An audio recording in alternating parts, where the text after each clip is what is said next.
great to be here. And how do you feel about Ohio in particular? This is my first time here. Really? Yeah. And then I remember. The qualifier. Yeah. So we are going to take questions from the audience, and we are there's another show tonight, so we have to move in kind of a swiftly manner so we can get all of you up to Ray and Sheryl, and you can meet them and get autographs and things. Did you like the movie? Okay, was it all right?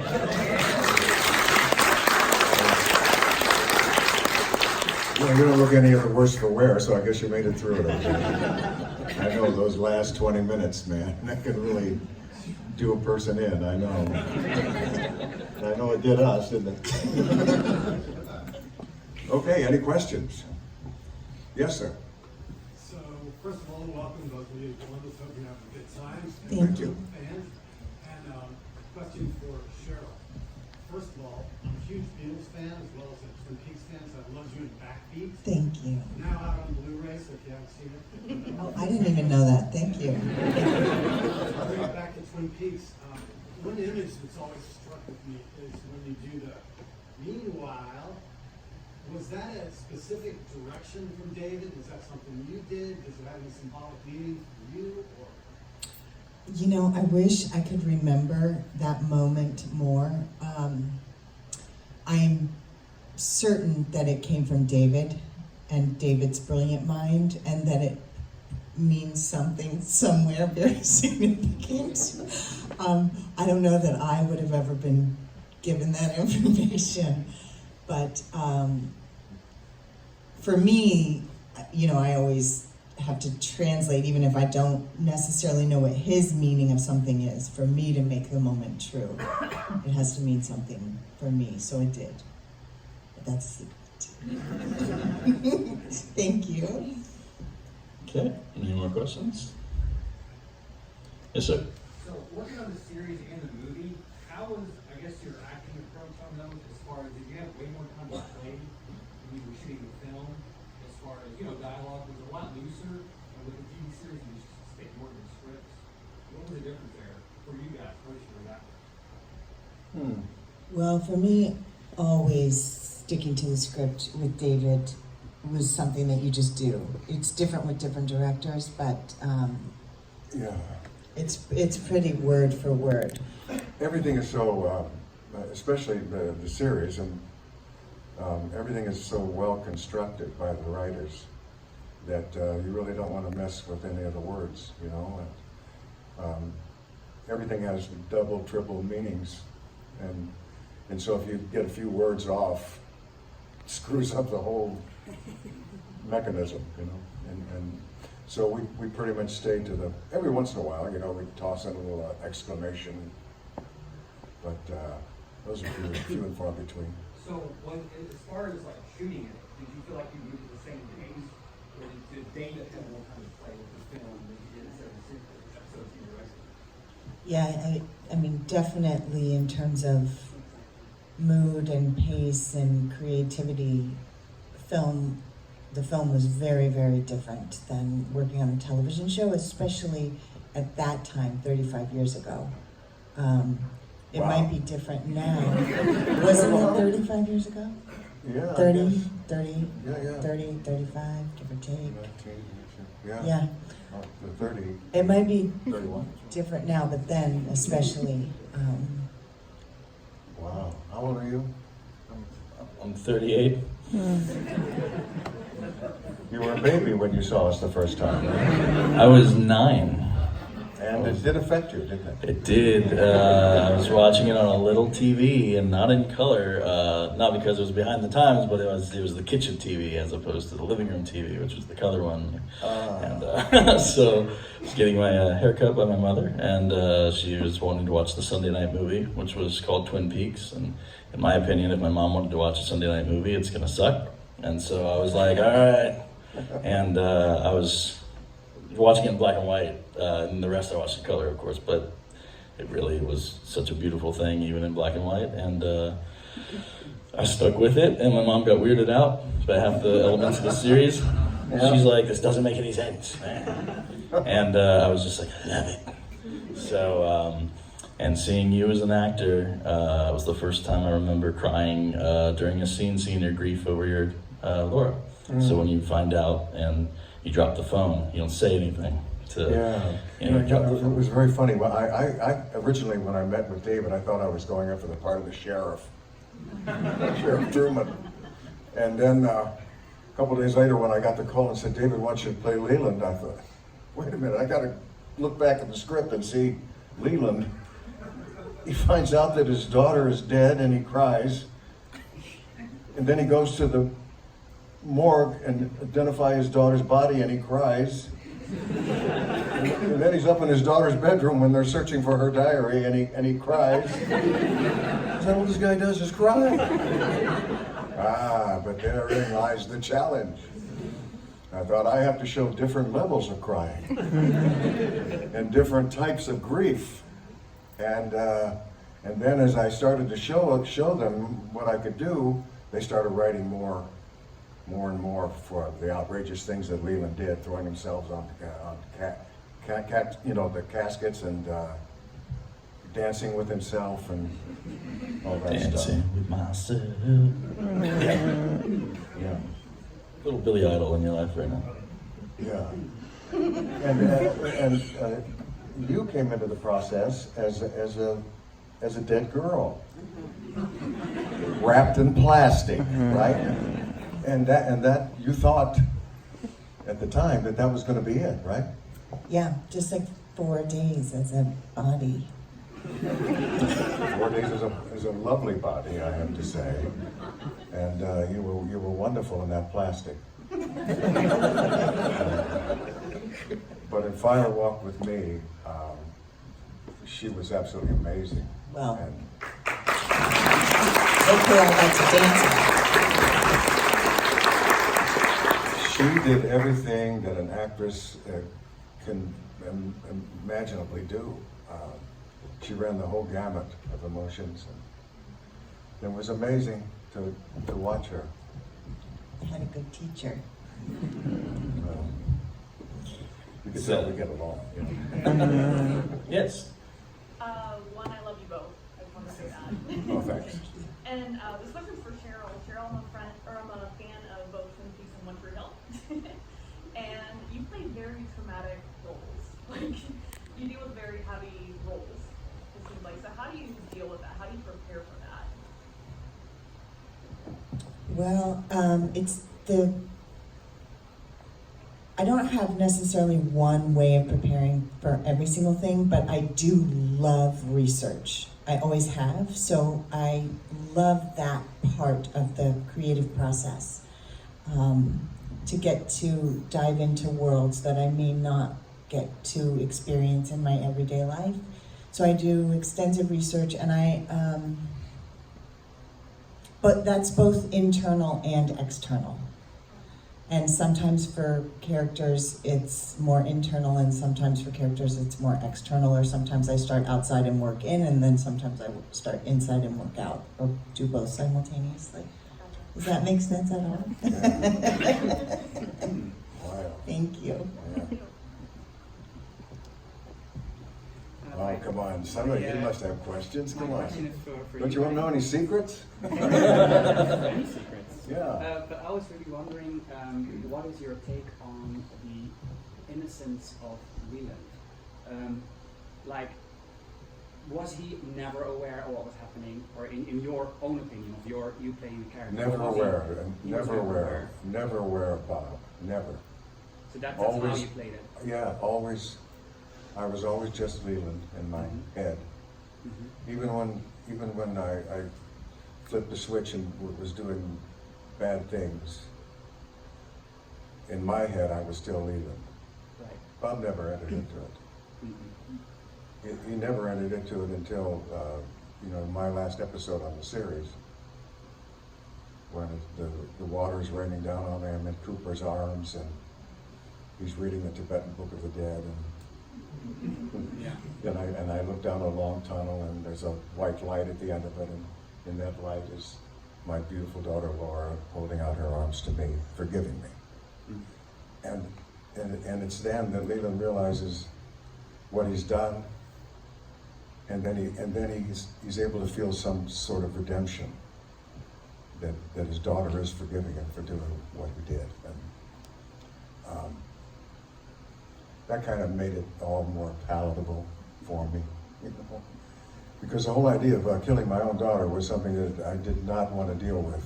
I had a little baby daughter of my own at the time, 2 years old, and that thought was anathema to me. In fact, I had trouble sleeping some nights, and I even thought I wanted to quit. I'd not do that last reveal show because I did not want that killer to be me.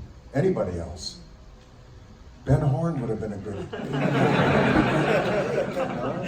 Even Sheriff Truman, that straight laced guy, wouldn't have been great if he was the killer.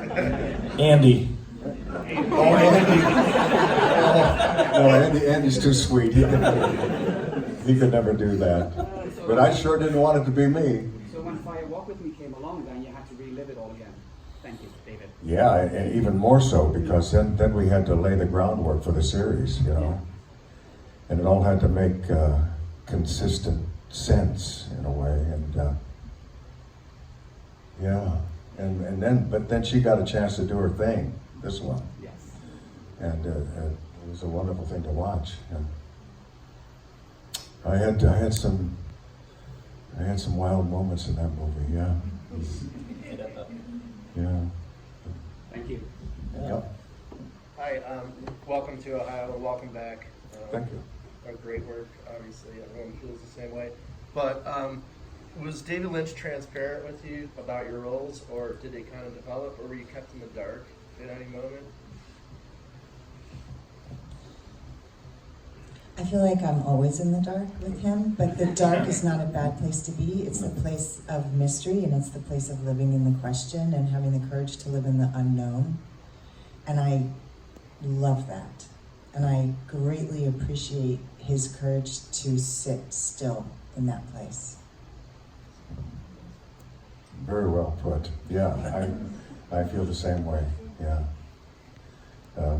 We're flying by the seat of our pants a lot of the time, and never knowing what was going to happen the next day, as it is in real life. Our characters never knew what was going to happen, so we just blithely moved along, and we'd look at the page and say, "Oh, I have to do this, so I'll do it." And it was a wild experience. Sheryl, what was it? You got one here. But what was it like playing Laura Palmer on the show, or Maddie, I guess, mostly, the live version of you? But once the series came to a close and you kind of put those characters to bed, when the script was presented to you, or the opportunity to make Fire Walk With Me, what was your initial thought on if you wanted to revisit the character, or your process on like, okay, now I'm going back to something I never thought I'd be playing alive, you know? How was that transition? Just kind of just your decision on that and kind of putting yourself in that space again, but to approach the character as a live version. Well, I can't remember exactly when I first saw a script, but I remember having conversations with David and coffee with David after the series was over, that he was sort of chewing on this idea of the film. And as an actor, when you finish a role, usually there's a sort of closure circle. It's like, okay, this feels finished now. But I never ever felt that with Laura, even though I had only really been hired to play Laura for such a short time, but I could feel that character's life force. And so it was a great relief in a way to have, it felt as if she needed to express more and hadn't been given the space to have that voice. And so it was this feeling of like full cellular relief and release to be able to give life to her and let her have her full circle. Awesome. Questions? Yep. For either of you, what is it about you and your work with Twin Peaks that brings you back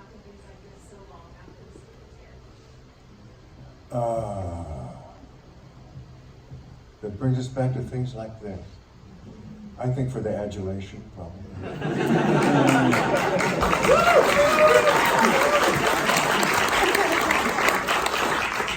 Whenever I start to feel low, I like to come to one of these, and I feel good again. Yeah, it's good for the ego, believe me. And everyone is so passionate about the show and so knowledgeable, and they know more about Leland than I do sometimes. And it's just great to be in your presence. So it's a treat. Yeah, I feel like you guys are responsible for keeping it alive for all these decades. And so for us to be able to come and say thank you to you guys, because we wouldn't be here if it wasn't for you guys. It wouldn't have had all this long life if it wasn't for you guys. So we get to say thank you. Yes, sir. A couple of questions. First one for Laura.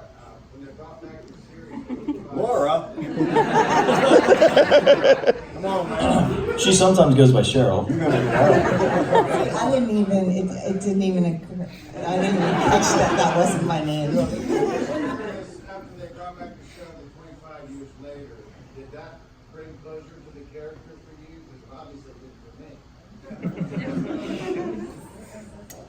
I want to make sure that I heard your question correctly. I heard you say that the character Laura, it was hard to put the character to rest. I'm curious, when they brought back the 25 years later, did that bring closure to the character more in a sense of that? God, that is a very complex question that I feel like I should have an easy answer for, and yet I have a very complex answer for that question that I don't even have words for yet. Because time, now that I'm older, is much stranger to me. Because even in life, I feel like time keeps circling back on itself. And so then working with David supports that. That time keeps circling back on itself. So I'm sitting in a different place with what closure is and what closure looks like now at 52 than I was at 22 or 23. That I so did not answer your question, I'm sorry. See what happens? See what happens? Yeah, this question is for Sheryl. So it seems like throughout the series there's a lot of focus on visions and framework. So I'm curious if the cast or any individuals in the cast were doing their own framework or continue to do their own framework or discuss that together to this day. I do my own dream work for my roles, just myself. And for me, it's a little bit like learning a foreign language. You know how they say when you're learning a foreign language, if you dream in the foreign language, then you're integrating it. So there's usually some point before I start working where I have a character dream, and that always helps me. It's always like a good affirming thing for me, like, okay, I am getting rooted in this character's life. And then sometimes I'll continue to have them. When I was playing Laura, I had Laura dreams all the time. And even if they were a lot of them were very, very disturbing, but it helped me know that I was where I needed to be. But I never discussed them with anyone, not even David. Did you have any dreams? I had no dreams. What I had to do on camera was enough for me. I didn't have any dreams of that kind. And you talked about 25 years later. I was actually very disappointed 25 years later because I was hardly in season 3. And I had thought perhaps David could have he integrated me a little more into the story than he did. I thought it'd be between two worlds, We'd go back and forth a little bit, I never anticipated Las Vegas. But I did have a line, and I did have to say it backwards. And then they played a couple of clips from the television series, or no, from Fire Walk with Me. Yeah. And that was it. That was the extent of it. And that's my only criticism of the third season. That I was not in it more. In the back. You missed me. Missed him. One question, but 25 years later, they may think of something else as well. When he made the series, and Laura said that I'll see you in 25 years, what did he say about that? Did anyone have any sense? Nothing. That was just the line. What was the question? About when I originally, it was I'll see you in 25 years. Was there anything else said, correct? Is that, yeah. Other than just the line. And there wasn't. Not that I remember. It just was, yeah. No. We heard rumors, you know, that that David was going to do another season, and then one day I got a call on my home phone, and I wasn't there to answer it, and it was on the machine, and then I played the message, and it went, "Hello, Ray. David Lynch here. How you doing? I hope fine." And then he went on to say that he wanted to talk to me and that I should call him back at this number.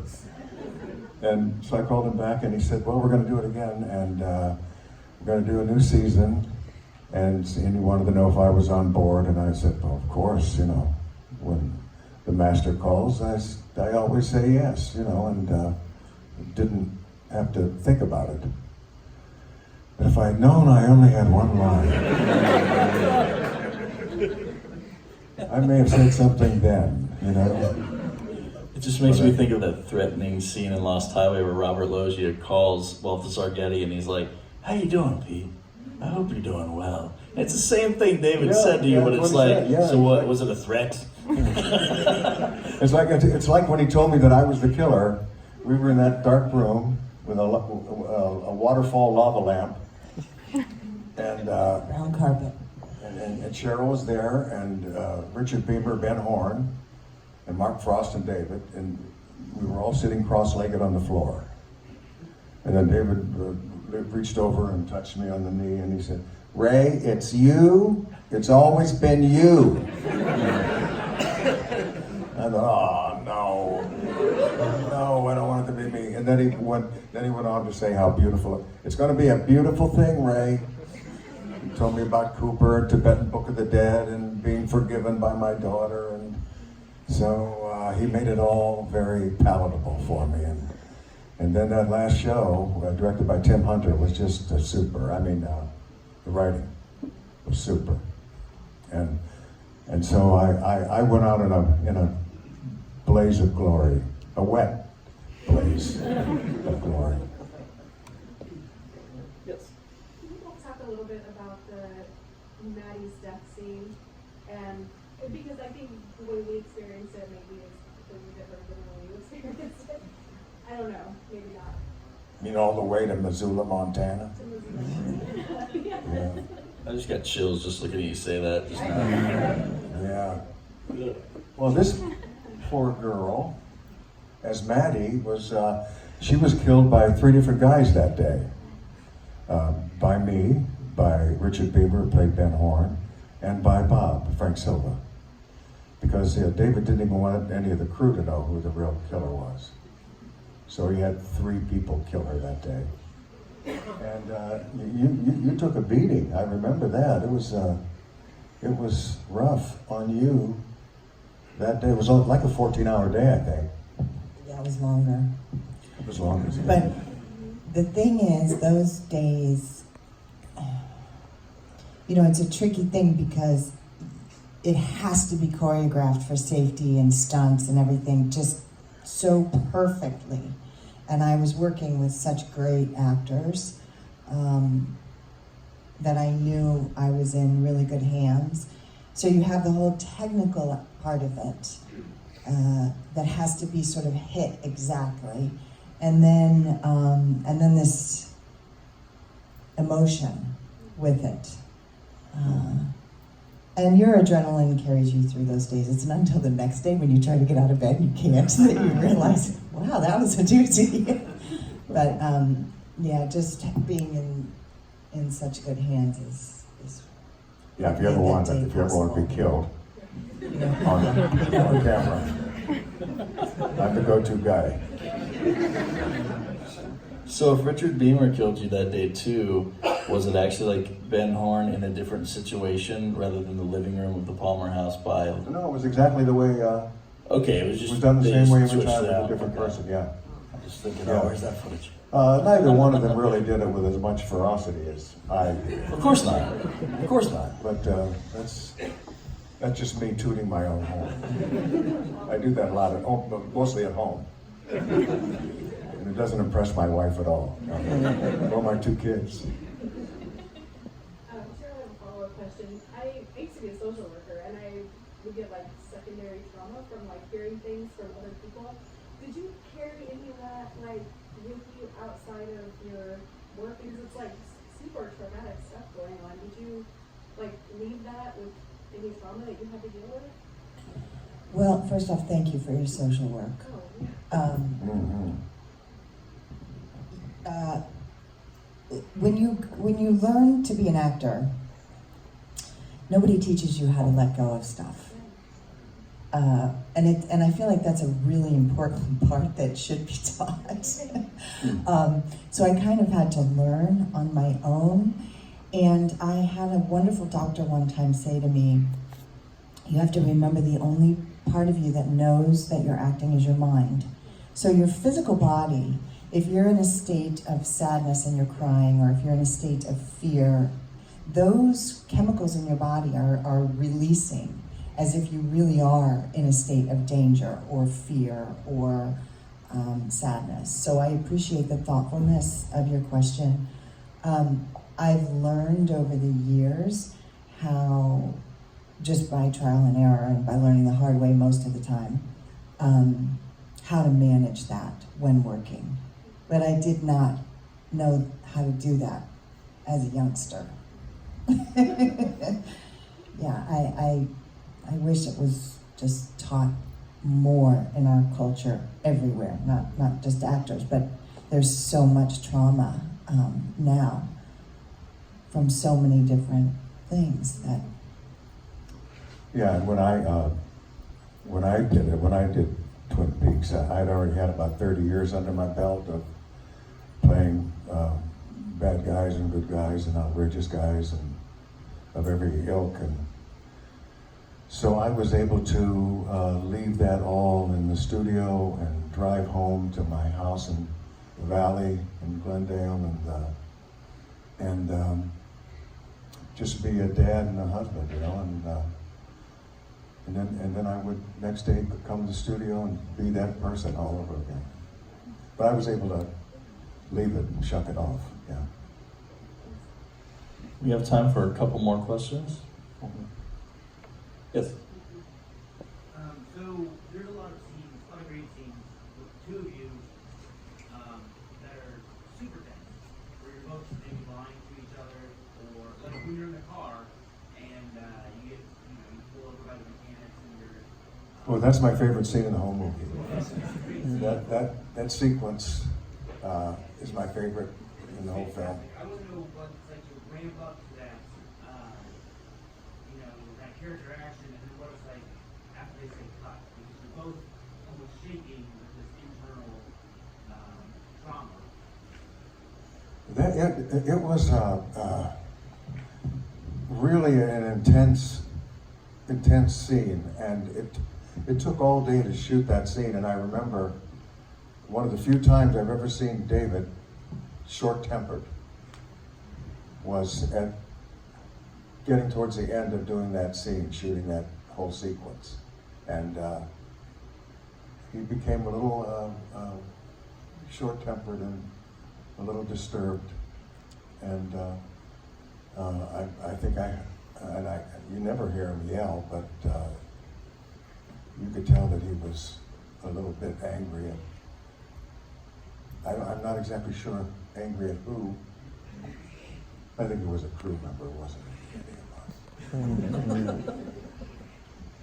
But yeah, that was a very intense scene, and then when David would describe to us how it would go into flashbacks of going into the motel and all of that, and he wanted to see that register on my eyeballs. I had to create that whole thing in my head, imagining it and seeing it for myself. Because the camera don't lie. It gets right in your eyes. And if you're not thinking the right stuff, it sees it. That's why there has to be truth in acting, And so I felt that it's always easiest to be thinking the right thought at the right moment. Because then your eyes and everything else follows, and your nose, your lips, everything. Yeah. Does that make sense? I've been a part of an online community of fans of media arts for the last 15 years or so, and they're all jealous that I'm here because we've always held up Twin Peaks as one of the great works. And in particular, the third season just, in our opinion, looks at the masterpiece. So the question they want me to ask is from that, and they want me to ask Sheryl, is Harry Page Laura Palmer? Do you really think I'm allowed to answer that question? I think so, but they want me to ask it anyway. Tell them thank you for the question. And I'm way more interested in what they think than what I think. I think that's what they think, which is why I was asking. And David would say the same thing. Whatever you think it is, that's what it is. I was just in LA a month ago, and David was there speaking on stage, and they asked him, they said, they just tried to get anything out of him. They're like, in Blue Velvet, working with Angelo's music, was there ever a moment where Angelo's music just fell into place and you just felt like this is it, and this is why I have him, and this is right with this scene, and everything is right with the world? And David's like, no. And that was the only question mentioned about his film. A funny story. Angelo Badalamenti, the great composer who wrote the music, he has a funny story and a true story. Paul McCartney got in touch with him, during the run of the series, and he wanted to do some music with Angelo, and so he flew him over to Apple Studio in London, and Angelo tells this story that McCartney told him. McCartney went to Buckingham Palace to play some new music for the Queen and her husband. And he was in the reception line, and she was going down the line, and she got to Paul McCartney, and he said, Your Majesty, I have some new music I'd like to play for you. And she said, well, it's 10 minutes to 9, and Twin Peaks is going to be on. We're going to go upstairs, and then after I'll come down, and you can play the music. True story. The Queen of England went up to watch Twin Peaks. Put Paul McCartney on hold. Okay, that story is so good. I think we have to end on that story. You can look up that story online. It's Angelo Badalamenti, that Queen story, yes. So while we're all seated, just keep seated until we're going to